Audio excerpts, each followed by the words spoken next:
eu sou a Patrícia Vieira e esse é o IC Entrevista. Sejam bem-vindos.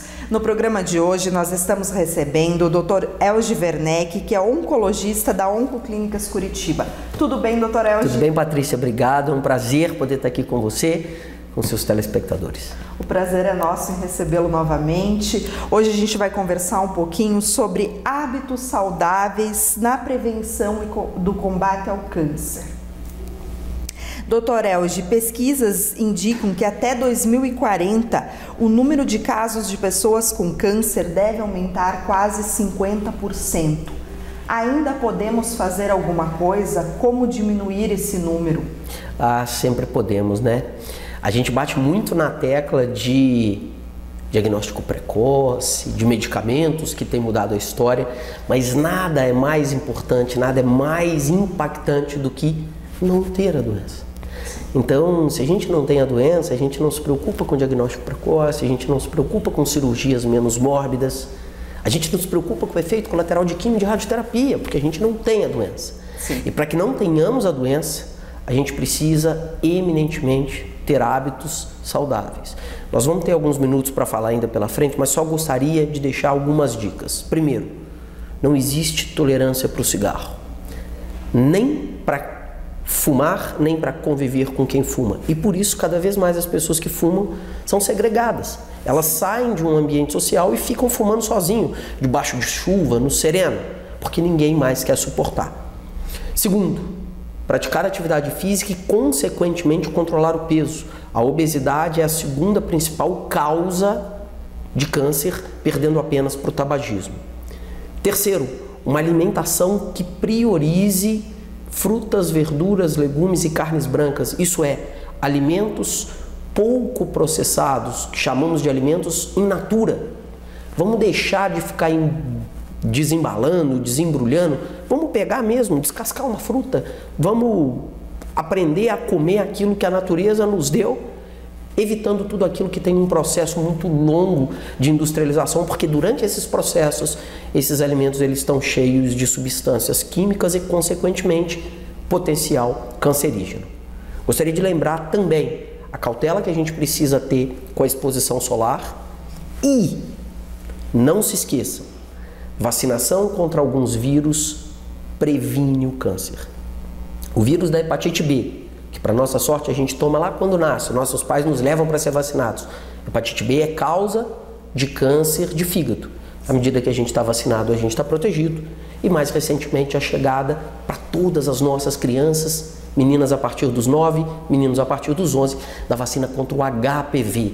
O HPV, o papiloma vírus humanos, que é responsável por 99% de todos os casos de câncer de colo uterino, de pênis e uma grande parte dos casos de câncer de ânus e de cavidade oral. Isso tudo relacionado à prática de atividade sexual desprotegida, de forma insegura, se assim pudesse dizer. Enfim, Patrícia, essas são algumas ferramentas de prevenção que a gente espera que em 2040, esses números que hoje são estimados em 18 milhões pela Organização Mundial de Saúde e que podem bater 30 milhões em 2040, que eles não atinjam esse número. Para que nós não atinjamos esse número, a gente precisa ter esses hábitos a partir de ontem. Perfeito, Dr. Elgi. Qual a relação entre a má alimentação e o sedentarismo com o desenvolvimento de tumores? Esse é um processo extremamente complexo, mas que cada vez é mais claro para a gente o que acontece. A má alimentação, amparada por um ganho de peso, gera um processo inflamatório crônico no nosso organismo, que é manifestado por laboratório. Se eu fizer uma coleta de sangue, eu vou ver uma hiperinsulinemia, isso é, a minha insulina ela vai estar mais alta, a tendência é que eu tenha também níveis glicêmicos mais altos. Sim. Essas condições geram um estado de estresse metabólico, um processo inflamatório contínuo, e esse processo inflamatório contínuo faz com que as nossas células, com o passar do tempo, adoeçam, sofram transformações, e é em cima dessa transformação que o câncer é iniciado. A iniciação, portanto, do câncer, ela passa por um desarranjo no DNA de alguma das células do nosso corpo, e esse estresse metabólico hemodinâmico causado pelo sobrepeso e pelas dietas multiprocessadas, compõem um dos principais formas de desenvolvimento de cânceres. Só gostaria de lembrar que o câncer, Patrícia, é uma doença multifatorial. Sim. Então não é porque, por exemplo, eu sou vegetariano e não como nada industrializado que eu estou numa bolha e nunca terei câncer. Óbvio que não. Como eu disse lá no início, a obesidade e o sedentarismo são um fator de risco. Mas eu tenho o tabagismo, a poluição, radiação solar, infecções virais, dentro de uma série de outros fatores. O que a gente pode fazer?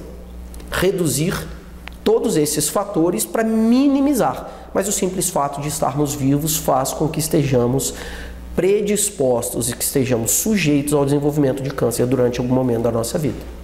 Em relação ao sedentarismo, o que já é considerado uma prática de atividade física suficiente? Qual a periodicidade? Tem que fazer todo dia? Quantos minutos? Quantas horas por dia? Eu tento ser o menos radical possível com a minha vida e com os meus pacientes. Mas então eu vou deixar para você que está me ouvindo. 10 passos é melhor do que 0. 20 passos é melhor do que 10. Enfim, take your time. Entenda o seu tempo, entenda as suas condições, faça aquilo que te dá prazer. O que te dá prazer? É ir 2 vezes por semana ao mercadinho que está no bairro do lado e nisso fazer uma caminhada aí de ida e vinda, somando isso de 1 hora por semana? É melhor do que não fazer nada. Do ponto de vista ideal, 30 minutos com intensidade moderada de 3 a 5 vezes por semana consegue te reduzir riscos de doenças cardiovasculares e oncológicas. Não quero ser triatleta, tenho preguiça de ir para academia, não gosto de jogar bola, não quero ir para natação. Não tem problema. Desça 2 pontos de ônibus antes de chegar em casa. Ao invés de pegar o elevador para o 15º andar, como a gente está aqui no 15º andar, Patrícia, sim, subamos de escada, como eu convidei vocês para a gente subir. Hoje não deu para ir na academia, foram os meus 30 minutos de atividade física, a subida e a descida. Enfim, a gente coloca na nossa vida aquilo que é possível de ser. Eu tenho uma grande amiga que chama Mariana. A Mariana, ela gosta de ir para a academia todos os dias. Eu chamo isso quase de tortura. Ela acorda 4h40, passa o café, tira uma foto na sacada, papapá. E às 5:50 ela está na academia todo dia, faça chuva, faça sol. O corpo dela pede isso, ela se sente bem com isso. E tem pessoas que não, tem pessoas que gostam de ir meio-dia, tem pessoas que gostam de ir meia-noite e tem pessoas que não gostam de ir, mas que, por exemplo, gostam de colocar um tênis, colocar a camisa do seu próprio time e fazer uma caminhada com um cachorro no Barigui. O benefício disso, qual é maior, qual é menor, a gente não sabe. Provavelmente quem faz mais com mais intensidade vai ter benefício maior. Mas o simples fato de você se movimentar faz com que a sua saúde te agradeça. Como o doutor falou no início, nós devemos procurar comer alimentos menos industrializados, alimentos da natureza. Mas existem alguns alimentos que são chave, que o doutor pode citar, que é preciso tirar da dieta, que eles são somente prejudiciais? Tem vários. Mas eu não gosto de ficar aqui porque vai parecer que eu estou fazendo apologia contrária. Mas vamos lá.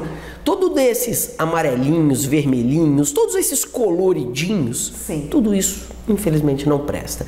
Isso é às custas de condimento, de processado, de conservante, e tudo isso são substâncias já comprovadamente cancerígenas.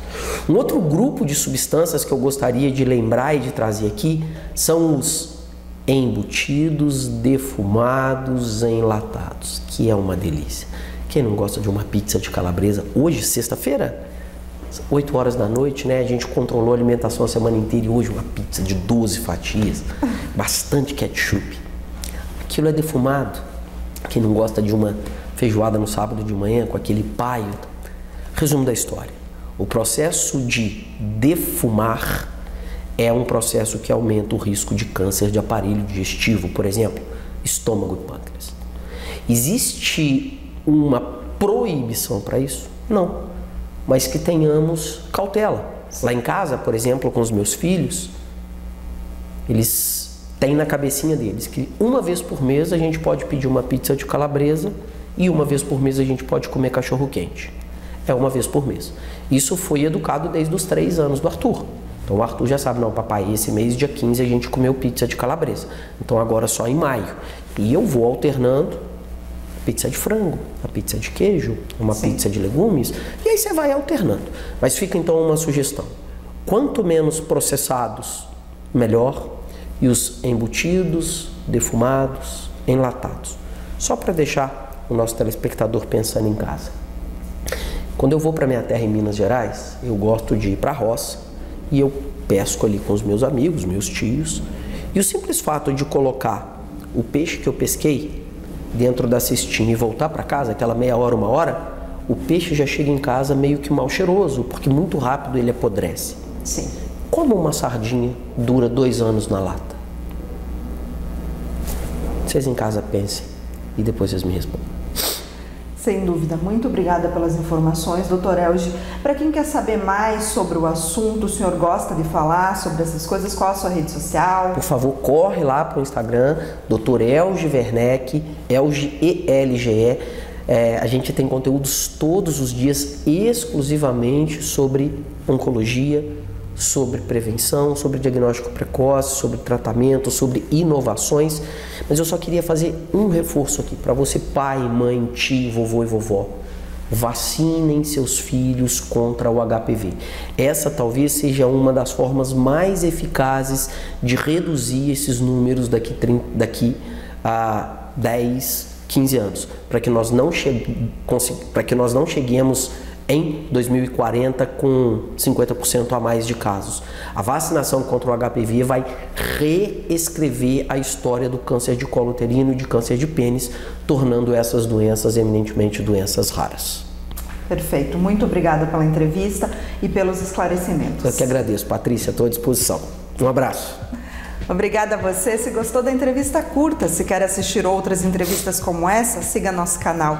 E se quer nos ajudar a fazer o IC, deixe aqui embaixo nos comentários sugestões de temas para as próximas entrevistas. Obrigada. Até a próxima. Tchau, tchau.